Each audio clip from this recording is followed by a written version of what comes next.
बाद जो उसका जो टाइटल है वो है एटम बम कैसे बचाएं। तो जब मैंने ये पढ़ा तो एक तो हंसी सी आई। इसकी वजह ये है कि जो कंट्रीज़ हैं वो एटम बम इसलिए बनाते हैं, न्यूक्लियर प्रोग्राम उनका इसलिए होता है अपने मुल्क की हिफाजत के लिए। कोई भी मुल्क अपने मुल्क की हिफाजत के लिए कहता है चलो हम ये जो है ये ताकत हासिल करते हैं और बन जाते हैं न्यूक्लियर पावर।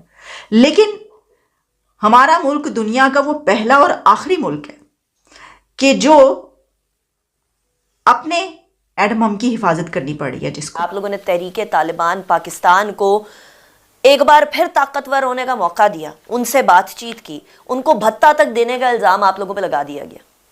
कोई भत्ता नहीं लगा। हाँ, हमने उनसे बातचीत की। हमें तालिबान के जरिए टीटीपी को ठीक करना चाहिए। तो मेन स्ट्रीम पाकिस्तान जो कि 2 से 3 शहरों का नाम है, अगर आप वहाँ रहते हैं और आपने गिलगित बल्तिस्तान के मसाइल जानने हैं तो ये ऑलमोस्ट इम्पॉसिबल है, क्योंकि पाकिस्तानी मीडिया के अंदर इससे मुतल्लिक कोई भी रिपोर्टिंग नहीं होती। क्योंकि हम तो सिर्फ वहाँ जाते हैं एंजॉय करने, तस्वीरें लगाने, इसके अलावा इंस्टाग्राम की रील्स बनाने के लिए जाते हैं और उधर अताबाद लेक के ऊपर जाके हम बोटिंग करके आ जाते हैं। और उसके अलावा हमें कुछ मालूम नहीं है कि वहाँ पर लोगों की प्लाइट क्या है, वहाँ पर हेल्थ सेक्टर का क्या हाल है, एजुकेशन का क्या हाल है। नौजवान खुदकुशियाँ करते हैं वहाँ पर डिप्रेशन में आके। तो आप ये देख लें, मतलब उल्टी गंगा बहती है हर चीज़ में। यहाँ पर जो है ना वो उल्टी गंगा बहती है, तो इसमें भी यही कुछ हो रहा है। तो बस अब यही फिक्र है। देखिए ना, बातें होती रहती हैं कि भाई कहीं ऐसा ना हो कि वो कहें कि ये तो टीटीपी यहाँ तक पहुँच चुकी है, वापस करो। मैं मतलब इमरान खान साहब ने खुद 3 टुकड़े और क्या क्या कुछ कह दिया, तो वो लीडर्स ही आपके ये वाले बातें कर रहे हैं कि भाई ये तो ले लेंगे आपसे जो कुछ आपके हालात हैं।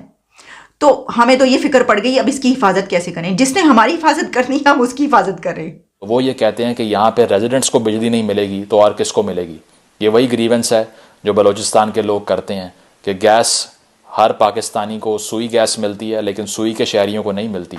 इसी तरह गिलगित के लोग ये कहते हैं कि यहाँ पर बिजली हमें मुहैया की जाए, जो कि ऑलमोस्ट नॉन एग्जिस्टेंस है बिजली की। अगर 24 में से 22 घंटे बिजली नहीं आ रही तो आप लाइफ को इमेजिन करें कि कैसी एक केव के और गार के दौर की ज़िंदगी होगी वहाँ पर बगैर बिजली के। नमस्कार दोस्तों, स्वागत है आप लोग का हिंदुस्तानी स्पेशल के एक और नए वीडियो में। दोस्तों, पाकिस्तान के एक बड़े पत्रकार हामिद मीर ने एक आर्टिकल छापा है जिसके बाद से पाकिस्तान में एक बार फिर से न्यूक्लियर जो उनके पास बम है उसके ऊपर बातें स्टार्ट हो चुके हैं। दोस्तों, दरअसल पाकिस्तान में लगातार इमरान खान ने भी ये बयान दिया था कि टीटीपी जो है वो हमारे न्यूक्लियर बम को ले सकती है। और दोस्तों, इसीलिए अमेरिका भी काफ़ी इस पर नज़र बनाए हुए है, क्योंकि अगर इस आतंकवादी संगठन के पास एटम बम चला जाता है तो फिर उनको रोकने वाला कोई पैदा नहीं होगा। क्योंकि दोस्तों, आपको भी पता हो कि न्यूक्लियर बम जो है वो क्या चीज़ है। और इसीलिए एक बार फिर से पाकिस्तान के बड़े पत्रकार हामिद मीर ने एक आर्टिकल छापा है जिसमें ये बताया गया है कि जो पाकिस्तानी जो आर्मी है वो एटम बम को टीटीपी और बीएलए जैसे आतंकवादी संगठनों से उसको बचाने की कोशिश की जा रही है। तो ये पाकिस्तान पहला मुल्क है जहाँ पर जो एटम बम है वो आतंकवादियों से बचाया जा रहा है। और इसीलिए पूरी दुनिया जो है वो अब पाकिस्तान पर नज़र बनाए हुए है कि पाकिस्तान क्या स्टेप ले रहा है। क्योंकि न्यूक्लियर बम जो है वो बहुत ही एक सेंसिटिव चीज़ है, जिसको कि अगर टीटीपी के अगर हाथ लग गया तो ये पाकिस्तान के लिए ही नहीं बल्कि पूरी दुनिया के लिए अच्छा नहीं होगा। तो इसीलिए पाकिस्तानी मीडिया भी इस पे बात कर रही है। तो चलिए वीडियो में चलते हैं और देखते हैं कि पाकिस्तानी पब्लिक का इस पे क्या रिएक्शन है। अच्छा, मैं देख रही थी कि हामिद मीर साहब का एक आर्टिकल पब्लिश हुआ, उसमें एक बात जो उसका जो टाइटल है वो है एटम बम कैसे बचाएं। तो जब मैंने ये पढ़ा तो एक तो हंसी सी आई। इसकी वजह ये है कि जो कंट्रीज़ हैं वो एटम बम इसलिए बनाते हैं, न्यूक्लियर प्रोग्राम उनका इसलिए होता है अपने मुल्क की हिफाजत के लिए। कोई भी मुल्क अपने मुल्क की हिफाजत के लिए कहता है चलो हम ये जो है ये ताकत हासिल करते हैं और बन जाते हैं न्यूक्लियर पावर। लेकिन हमारा मुल्क दुनिया का वो पहला और आखिरी मुल्क है कि जो अपने एटम बम की हिफाजत करनी पड़ रही है, जिसकी हिफाजत उसका न्यूक्लियर प्रोग्राम नहीं कर रहा, बल्कि कंट्री ने वो बना लिया, हमने बना लिया। और अब हमें ये फिक्र है कि हम इसकी हिफाजत कैसे करें। तो आप ये देख लें, मतलब उल्टी गंगा बहती है हर चीज़ में। यहाँ पर जो है ना वो उल्टी गंगा बहती है, तो इसमें भी यही कुछ हो रहा है।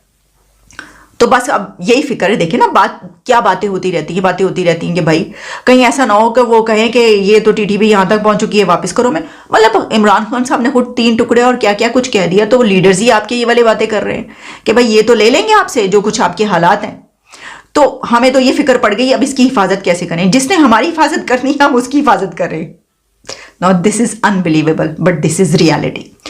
तो हामिद मीर साहब ने जो कॉलम लिखा उसमें उन्होंने कुछ एक दो पॉइंट्स जो हैं वो मुझे पढ़ के जो है वो हुआ, हम जानते हैं पहले, लेकिन उन्होंने कहा कि घास खाएंगे एटम बम बनाएंगे। हाँ, जुल्फ़िकार अली भुट्टो ने ये मशहूर जुमला 1974 में गवर्नर हाउस लाहौर में बोला था। जिस रोज़ भारत ने राजस्थान के इलाके पोखरान में एटमी धमाका किया तो अगले रोज़ prime minister Zulfikar Ali Bhutto reaction देने के लिए लाहौर आए। गवर्नर हाउस में उनके लिए एक बहुत बड़ा स्टेज तैयार किया गया। तो मेन स्ट्रीम पाकिस्तान जो कि 2 से 3 शहरों का नाम है, अगर आप वहाँ रहते हैं और आपने गिलगित बल्तिस्तान के मसाइल जानने हैं तो ये ऑलमोस्ट इम्पॉसिबल है, क्योंकि पाकिस्तानी मीडिया के अंदर इससे मुतल्लिक कोई भी रिपोर्टिंग नहीं होती। जब भी गिलगित बल्तिस्तान का नाम आएगा तो वो सिर्फ 2 से 3 एग्जॉटिक इशूज़ को लेकर आएगा। पहला ये कि वहाँ पर टूरिस्ट जाकर बहुत इन्जॉय कर रहे हैं फैमिली के साथ। दूसरा ये कि वहाँ पर बर्फ़बारी हो रही है, बाहर का मौसम आ गया है, सर्दी बहुत हो गई है, तो वेदर की रिपोर्टिंग हो जाएगी। तीसरा ये कि कोई फेस्टिवल शुरू हो गया है वहाँ पे, जैसे अभी विंटर स्पोर्ट्स गाला हो रहा है वहाँ पे, तो उसकी तस्वीरें लोगों ने सोशल मीडिया पर शेयर की, मेन स्ट्रीम मीडिया पर न्यूज़ पैकेजेस बने। लेकिन उसी दौरान गिलगित बल्तिस्तान के लोग जो कि -10 टेम्परेचर में सड़कों पर बैठकर 10 दिन से एहतजाज कर रहे थे, उसको टोटली अवॉइड किया गया, क्योंकि वो तो वहाँ के आम लोगों के फजूल से मसाइल हैं। आपने क्या करना है उसके बारे में जान के, है ना? क्योंकि हम तो सिर्फ वहाँ जाते हैं एंजॉय करने, तस्वीरें लगाने, इसके अलावा इंस्टाग्राम की रील्स बनाने के लिए जाते हैं, और उधर अताबाद लेक के ऊपर जाके हम बोटिंग करके आ जाते हैं, और उसके अलावा हमें कुछ मालूम नहीं है कि वहाँ पर लोगों की प्लाइट क्या है, वहाँ पर हेल्थ सेक्टर का क्या हाल है, एजुकेशन का क्या हाल है।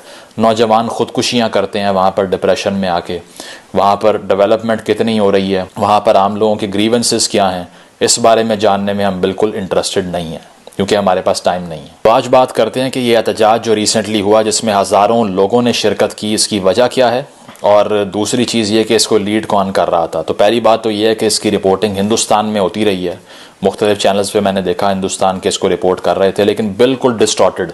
वहाँ पर ये बताया जा रहा है कि ये लोकली कोई सेसेशनिस्ट मूवमेंट चल गई है और वो कह रहे हैं हमने इंडिया से इलाक करना है। तो ज़ाहिर बात है आपको वहाँ से तो कोई एक्यूरेट रिपोर्टिंग नहीं मिलेगी, जबकि आप खुद भी नहीं कर रहे।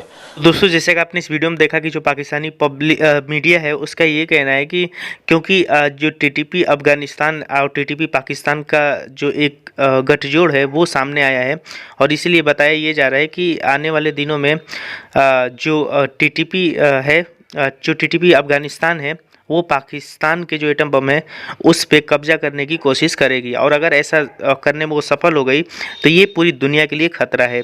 और दोस्तों, जिस तरीके से पाकिस्तान में आर्थिक चैलेंजेस लगातार बढ़ते जा रहे हैं, आटा के बाद अब दाल भी ख़त्म हो गया है, तो पाकिस्तान की जो गवर्नमेंट है उसको समझ में नहीं आ रहा है कि करे तो करे क्या, क्योंकि आज पाकिस्तान की गवर्नमेंट चारों तरफ फंसी हुई है। चाहे वो आर्थिक मंदी की बात की जाए या फिर पाकिस्तानी आर्मी के लगातार जो लोग मारे जा रहे हैं उसकी बात की जाए, तो पाकिस्तान की जो गवर्नमेंट है वो यहाँ पर उनको कुछ समझ में नहीं आ रहा है। और उसी बीच में जो इमरान खान है वो लगातार ऐसी बयानें दे रहे हैं जिसके वजह से पूरी दुनिया में पाकिस्तान के पैसे मिलने भी जो मुमकिन जो है वो नहीं हो पा रहा है। क्योंकि दोस्तों, अभी जल्द में ही इमरान खान ने ये बयान दिया कि हम जो टीटीपी के लोग हैं उसको यहाँ पे बसाना चाहते हैं। तो एक तरफ जहाँ टीटीपी जो है वो पाकिस्तान के एटम बम की ओर नज़र बनाए रखे हुए है, और उस टाइम पर इमरान खान का इस तरीके से बयान आना ये दिखाता है कि कितना इनमेच्योर जो बयान है वो इमरान खान द्वारा दिया जा रहा है। तो दोस्तों, आपकी क्या राय है, आप हमें कमेंट करके जरूर बताइएगा, और अगर आपको ये वीडियो पसंद है तो वीडियो को लाइक और हमारे चैनल हिंदुस्तानी स्पेशल को सब्सक्राइब कर लें, क्योंकि हम आपके लिए ऐसी इंटरेस्टिंग वीडियो लाते रहते हैं। मिलेंगे इसी न्यू वीडियो के साथ, तब तक देखते रहिए हिंदुस्तानी स्पेशल।